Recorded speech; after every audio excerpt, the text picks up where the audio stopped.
Hey, it's Andrew Wood, and I'm going to be giving some more advice today to everyone out there that's true to the game. I'm going to be discussing giving your game master energy. Now, commonly you can go around on YouTube and find all sorts of videos about DM burnout, game master burnout.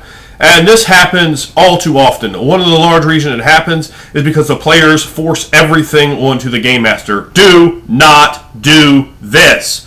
Make your game master happy. It is the game master's job to entertain you, the players. It is your job as a player to entertain your game master. This is sadly something that is lost on a lot of people that play in this hobby. A lot of players are extraordinarily selfish and do not understand that it is their job to be cooperative, easy, and accommodating to their game master. Their game master has spent so much money on acquiring the books, so much of his or her time on going over these books and on creating and crafting a campaign for you to play in.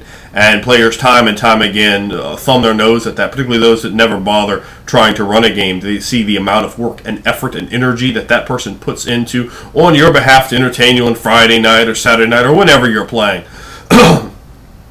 The more fun you make your game master have, the longer that person is going to run the game for you, the more energy they're going to put into it, the more of their time they're going to continue to invest in the game to continue to come up with those scintillating scenes that pop the game, that make you fun, make you have a good time. Now, at the same time, as a player, there's a ton of things you can do, and we're going to go over some of those now. Now, one of them is coming to the game with an idea. Produce your character. A lot of people show up and they go, I'm a character, I'm going to role play.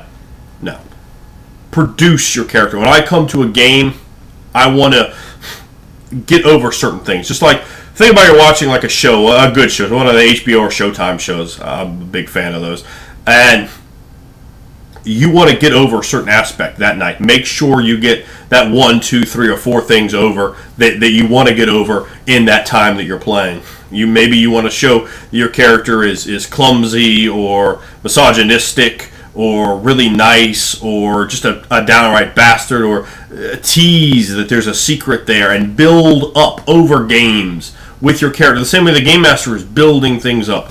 Produce with your own character and build so that you're adding there. So the game master doesn't have to do everything. You know, talk to your game master. For me, I like to turn narrative control over to my players, particularly in combat. If you just brutally slaughtered some sort of monster, I'm just going to say, hey, it's on you. You need to tell me, you need to describe, and we do a lot of description for combat, but it's on that player to describe to me, entertain me. I don't need to describe. I'm going to describe a lot in combat, but this time I'm going to turn it over to you. And the players, they like that. And once, talk to your game master. A lot of times I think they're going to be very open to you grabbing more control than is standardly for the player in certain situations where you can help that game master out, such as describing brutally murdering a monster after you have done your rolling, done your damage, and he's dead. Why waste it? And he's dead. To go through the visceral description of how you've done that. Now, I talk about that in a previous video, the violence of combat under the RPG notes. You might want to look at that one too. But don't X out of that yet. Don't X out of this one yet, because I have a few more things to talk about. Now, there's some rather pedestrian ways that you can help your game master, help set up the table, help clean it off, help get the dice ready, bring mechanical pencils and paper, bring a notebook, always bring a notebook, always be writing notes down. As a player, you should always bring that notebook, and you should know, what was that NPC's name? That's a slap in the face of the person who's created that. Know that. Don't be a slob player. Know what's going on, and have your information together, your NPCs together, so that you can really make that game master go, wow, this is really a guy I want on my team. Because there are multiple types of players, but it really comes down to those two qualities, or those two divisions. The person you want in your game and the person you don't. Don't be one of the people you don't want in your game. And by being a good player and feeding your game master energy, making him enjoy that game, you're going to be on that side of people that the game master wants to bring in, and you're going to develop a good reputation in your gaming community, which is going to lead to you getting a lot more invitations than the sloppy player. Particularly if you live in an area. I live in an area where there's a lot of game stores, a lot of people running games in their homes and such, and I like to have that good reputation so I can get into two games where there's a lot of people if they're questionable, they're going to have the roadblock put up on them right away. Now you can do other things. You can bring drinks and food. Particularly if you're playing at a game master's house, you can be the one to order the pizza. Never, ever put any more stressful energy on your game master. Don't ask the game master to be the one ordering the Chinese food or the pizza or something. One of the players can do that. When initiative comes up, don't make the game master keep that. You do that.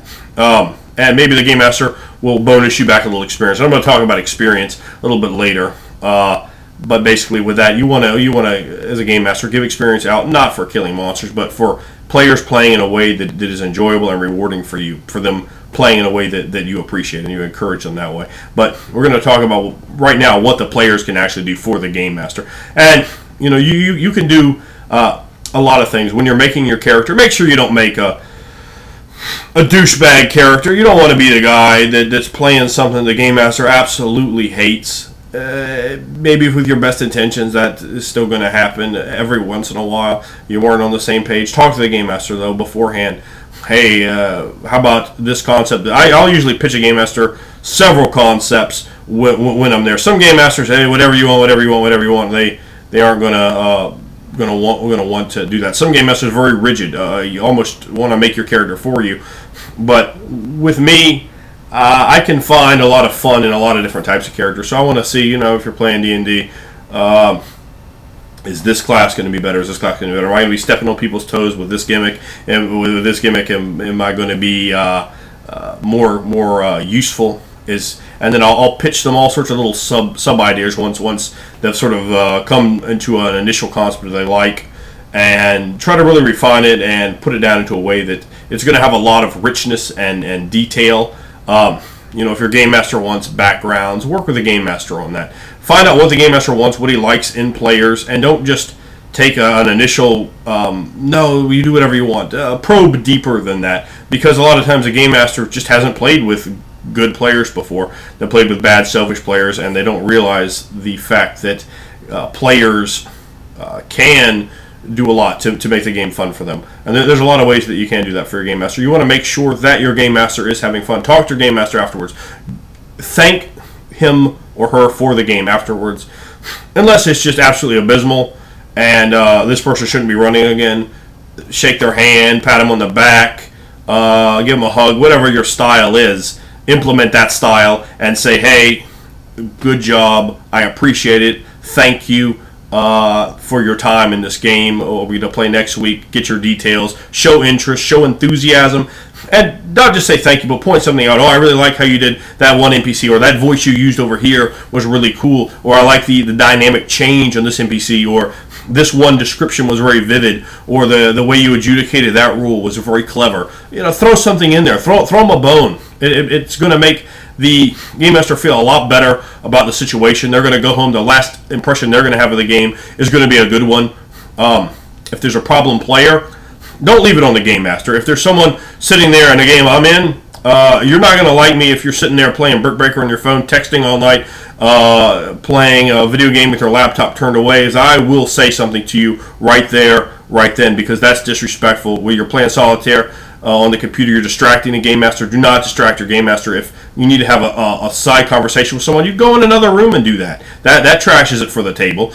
The table is an area of suspended disbelief, or the couches and chairs. You don't even usually use a table here. We play with me sitting in this big chair when we're playing at my place. Now, that is something that you definitely really want to look into. Don't be the guy distracting with your texting on the phone, or even worse, taking phone calls. If you need to do these things, that's fine. There are circumstances that create that. Or if you really don't want to pay attention to what everyone else is doing and you're not involved in the scene, go outside. Stand there, stare at the wall, play on your phone, do whatever you need to do. But always take your phone calls away from the table. Always take all distracting behavior away from the table. This is being a bad player. Make sure the game master, you're feeding the game master, as we call it. Giving the game master energy. Entertaining the game master. Figure out what kind of style your game master likes and try to create characters that play in that style. Do they like fast-paced action heroes? Make one of those. Do they like more prudent, wise characters? Well, make one of those. What style of play is going to be most appreciated and enjoyable by them. And they're trying to find the happy medium point so that you are enjoying your character, but at the same time, they're enjoying it too. So everyone can continue enjoying it. You can have more mileage. You can have more games. You can have more fun. And that is one of the most important pieces of advice I can give you. Feed your Game Master. Give him energy. Make the game fun for the person running it.